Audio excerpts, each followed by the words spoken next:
Hey, so hi everyone, my name's Liz. I'm one of the helpline advisors, predominantly specialising in welfare benefits and some general care queries as well. Today I'm just going to go over a range of schemes and grants and other forms of support that you may be eligible for to help with the cost of heating your home. Now, some of these may seem like common sense, some of them you might already have had in the past, some might be new, and some of the things that I mentioned you might not have thought of before. So as we just have with prayer, if you have any questions, pop them into the chat box. If I can't get to them today, I will make sure that we answer them as soon as we can. So let's start with, for those of you who haven't met me before, you might not know this, but I'm based in the northeast of England, actually on the coast, very much on the coast. And Storm Arwen really affected where I live. Some of the areas very near to me were left without any amenities at all for up to 12 days.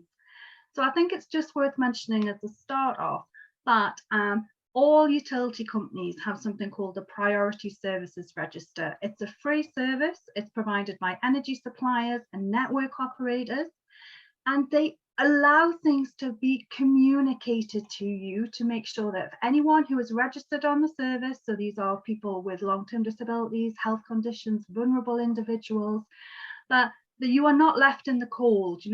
Somebody will come and help you. So you're automatically eligible if you've reached state pension age, you're disabled, you have a long-term health condition, you're recovering from an injury, you have hearing or sight impairments or conditions, you have mental health issues or problems, you're pregnant, a lot of people don't know this, or you have a child under 5, you have extra communication needs. So how you register is that you need to contact each individual energy supplier or network operator. So for example, I'm with British Gas for both my electricity and for my gas. But you could be with British Gas for your electricity and Southern Gas for your gas. So you would need to contact them both individually. You would also need to contact your water provider as well. So it's a really good idea to do this. Normally, you would get advance notice of planned power cuts. So if you rely on your energy supply for medical reasons, your network operator can tell you about planned power cuts and how long it's expected to be off. So really important for things if you've got like stair lifts or riser recliners, keeping medications, cooling fridges, for example. If you are cut off in a power supply, they will make a genuine need, a request, and they will come out and they will support you the best that they can. There are also other things that the scheme can provide, such as making sure you've got accessible meters, identification and password schemes. You can receive different formats of bills, for example, large print, maybe braille, and it can help you with topping up things like prepayment meter access and things like that. Another side to this that isn't always known, that they can also offer things like free gas safety checks every 12 months. So if you own your own property, they can do that. You can request these safety checks if you live with a child under 5, you live alone, or if you reach state pension age, if you have a long-term disability or health condition. And this sometimes can be really reassuring for you, because if you lived in a rented property, this will be carried out by your landlord. When you live in your own property, it's not always something that you automatically think about. So I just thought it was worth mentioning. If you've seen the news, you know how badly affected the northeast of the country was. So you're not left without any electricity, gas or drinking water. Register on that Priority Services Register. Which brings me now to start to think about. So some of these things you may have heard about, some of them are country specific. So I'm going to run through some of the most commonly known ones, a couple of ones that are new onto the scene, just to give you a little bit of an idea. Now, the first thing I want to talk about is the warm home discount. So households that are on a low income and in receipt of certain benefits may be able to get £140 off their energy bill. So this is known as the warm home discount. Now, some of you will need to apply for the discount directly from your energy provider, while some people are automatically eligible. Okay, the money is not paid to you. It's a one-off discount on your electricity bill, and you will receive it sometime between October and March. You may be able to get the discount provided to your gas bill instead of your electricity bill if you use more gas than electric, but your supplier will be able to help you out with this. Now, a key thing for this is that your electricity supplier must be taking part in this scheme, and there are two ways that you can qualify. So the first way that you can qualify for this is if you get the guarantee credit part of a benefit called pension credit, and then you are known as the core group. You must also have got guaranteed pension credit on the 4th of July 2021. So there's a date, so a summer date. So this is if you've changed energy providers since then. If you've changed willingly, you wouldn't be eligible for this. If you have changed because the company you were with is no longer trading, you might still be eligible if your new supplier who has taken over your supply is part of the government scheme. Not all suppliers are, so the first thing you need to check is if they are. There's quite a lot of links and information that go along with this, so I know that they'll come out to you, so it is worth just having a look. So you need to have been getting energy from an energy supplier involved in the scheme on the 4th of July this year. You need to be in receipt of the guaranteed part of pension credit, and it must be your name or partner's name on the bill. Okay, so this is known as being in the core group. So the core group, this is people who are automatically eligible. You should receive a letter between October and December this year telling you how to get a discount. Your letter will say if you need to call a helpline or if it's automatically going to be applied to your account, and this should be done by the end of March 2022. If you don't get a letter and you think that you were eligible, so back in July your name was on the bill, you were with an energy supplier who is part of the scheme, you need to contact the Warm Home Discount helpline. All the letters will be sent out by the 31st of December. So please phone the number and let them know in January if you don't receive your letter. So that's the first way of qualifying. There is another way. So with this way, if you're on a low income and in receipt of certain benefits, then you would be eligible potentially to make an application. Now you have to apply directly to your electricity supplier for help for this. This is known as being part of the broader group. Generally, if you have a household income below £16,000 and a member of your household is either under 5, disabled, so in receipt of a disability benefit, aged over 62, or you receive yourself something like employment and support allowance and the benefit includes a work-related component, or if you have a disabled child that's living in the household, then you could apply directly to the supplier. Now, it's a little bit more tricky. There is no guaranteed eligibility this way. Your supplier will decide, and it's a very limited window of opportunity. When a number of discounts runs out, then that's it for the year. A lot of suppliers have already opened up for this year. And again, any eligibility discount will be paid directly, credited to your electricity account by the end of March. So it's a little bit more ad hoc, but it does mean that there is a broader group of people who can apply for that one.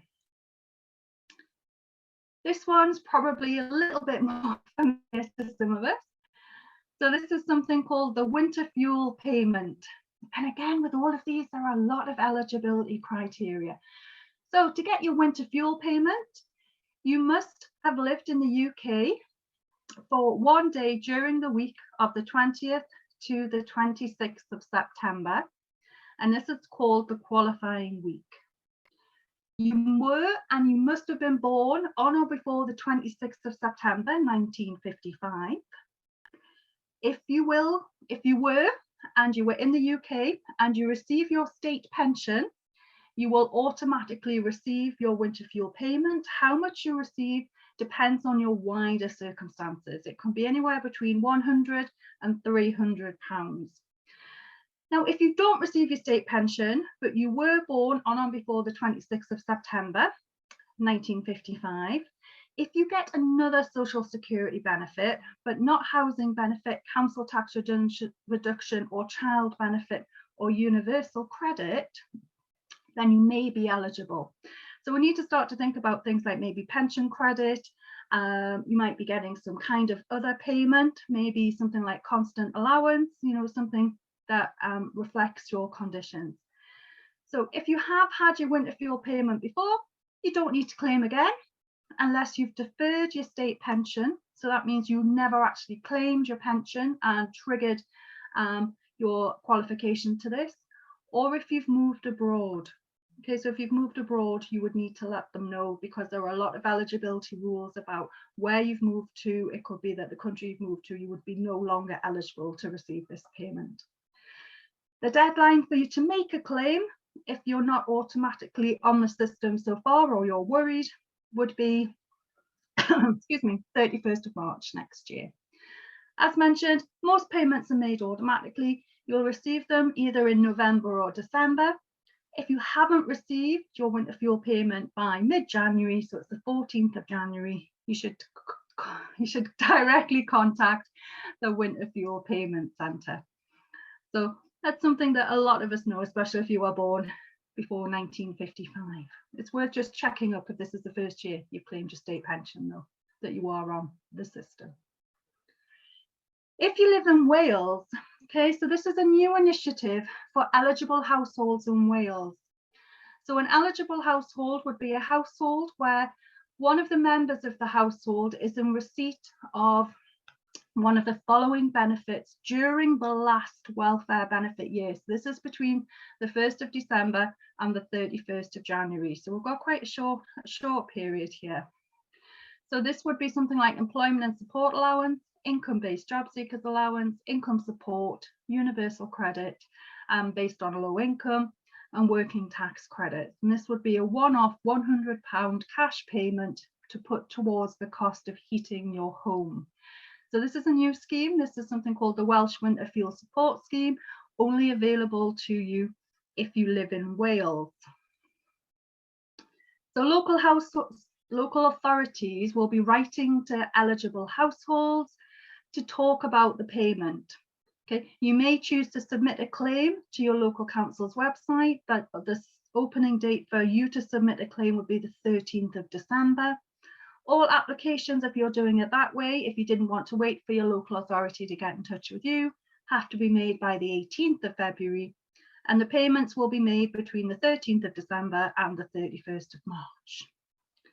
So we had a little look, well, I had a little look, and the Northern Irish government and the UK, the English government, have both confirmed that they have no plans to launch any energy-specific support schemes similar to this. The Scottish government have not said either way. So if you're in Scotland, this might be something for you to look out for. So in Wales, that's a new scheme for this year. This is one we're probably a little bit more familiar with, but it's worth remembering anyway. Cold weather payments. So if you're in receipt of a certain benefit, so again, we're talking about pension credit, income support, and income-based JSA. If you have any premiums attached to those benefits, so such as disability premiums, or if you have child tax credit that includes a disability or severe disabled child element, if you have a child under 5, there's a whole range of different ways that you can qualify for this one. If in the area where you live, the average temperature is recorded or is forecast to be 0 degrees Celsius or below for 7 consecutive days, you will receive £25 paid into the bank account you qualifying benefits paid into for periods of very cold weather between the 1st of November and the 31st of March. You can get more than one payment. It just depends on whether it's forecast or it is registered to be more than, less than 0 degrees Celsius. So that's one to watch out for. It's always good to think about, is my home as energy efficient as it could be? And I know that there's a lot of information out there. I'm just going to briefly mention, depending on where you live, there are lots of different schemes and eligibility criteria. So you might want to start to have a look at, is there any grants that could help you with additional costs? So this could be things like cavity wall insulation, loft insulation. A technical survey is carried out to look at what is needed and to see if it's covered by a particular scheme. Sometimes we look at things like installing boilers, maybe updating windows. It really depends on what scheme is running in your area. All of the schemes offer free energy saving advice. So even if you don't qualify for support to make your home warmer, you might be able to get a free benefit check to make sure you're not missing out on anything. And again, it is really dependent on where you live, because each of the schemes has such different eligibility criteria. And a lot of things are fed into by current government initiatives. So it's well worth just having a little look to see. I mean, things like loft insulation, it's something simple, potentially, if you've got space in your loft that they can access. So it might be something, you know, just to have a little look at.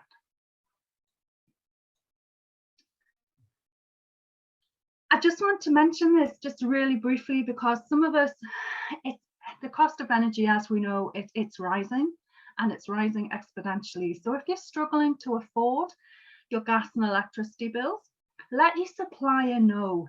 Discuss ways that you can maybe set up payment plans, make sure that you're on the right tariff, you know, see if there's any help and support that they can offer you. Sometimes energy suppliers might be able to offer you a grant to help you pay. And even if you're not with British Gas, the British Gas Energy Trust, they're a trust that provide help and support to people in need who have a reason why they've not been able to keep up with their gas and electricity suppliers. There are lots of different energy funds. I'll go back.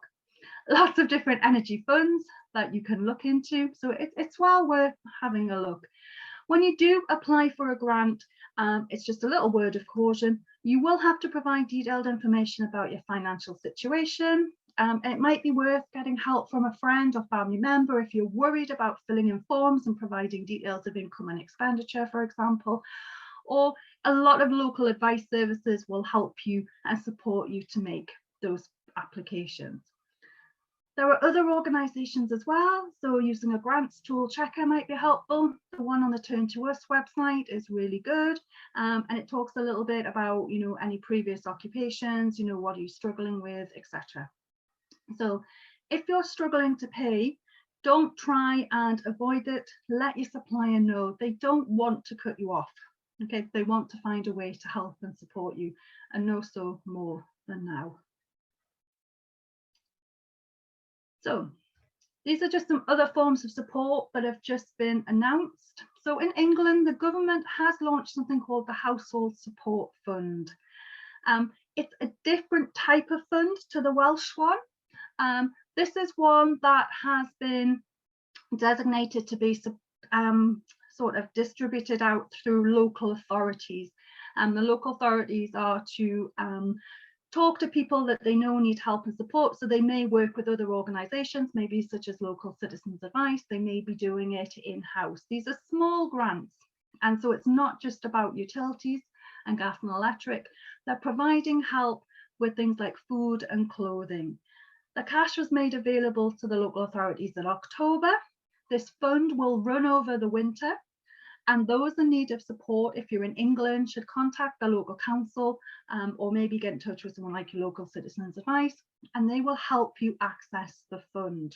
Okay, so there is a fund out there. It is for those in need, or if you're struggling or you have a particular unforeseen circumstance, and let's be sure, a lot of us will have those, I'm sure. In Wales, there's something slightly similar, and this is called the Emergency Assistance Payment. This money, it provides help and support to people if you're based in Wales. It's a discretionary payment again. It's a sliding amount. It depends on what there is and what support you need. And again, it's through your local authority. So it's worth just having a look to see. Click on the links when you get them and see if that is something that you can. can do. In Scotland, now this is a new initiative that was brought in 2020, and I'm going to be honest, I live quite near the Scottish border, wasn't one that I was familiar with before. So for those of us who are in Scotland, it was introduced in 2020. It's called the Child Winter Heating Assistance. It's a benefit from the Scottish Government. It's paid through Social Security Scotland. It's a payment to help disabled children and young people and their families who have increased heating costs over the winter. It's paid once a year, and the payment for this year is £202. Payments are usually made from the end of November, and they're paid to children and young people. So this is children and young people who under 19 who are in receipt of the following qualifying benefits. And with this one, you can say these are the highest rate components. So the child disability payment, which is the new disability benefit for children in Scotland, the highest rate of the care component of DLA for children, the enhanced daily living rate of personal independence payment. The child or young person must have been getting this on for at least one day in the third full week of September. So that's very similar to the 20th to the 26th that we saw with one of those other benefits. And if there's more than one child or young person who qualifies in the household, they will each get a payment. Children and young people who are eligible in Scotland, as long as they're in receipt of one of those benefits, will not need to apply. They will automatically get the payment paid to them. So this is from Social Security Scotland. Usually a letter is sent out, and again, payments are made from the end of November onwards. So parents, you should be seeing these payments coming through now. So I've just got some further resources that I would like to share. The organisation Scope, they have some really good disability energy support services. They can offer a lot of tailored and independent advice to households about energy support. They offer telephone appointments. They can talk about switching tariffs if you're not confident about that, accessing fuel vouchers, for example, if you are struggling, there are certain conditions apply for that.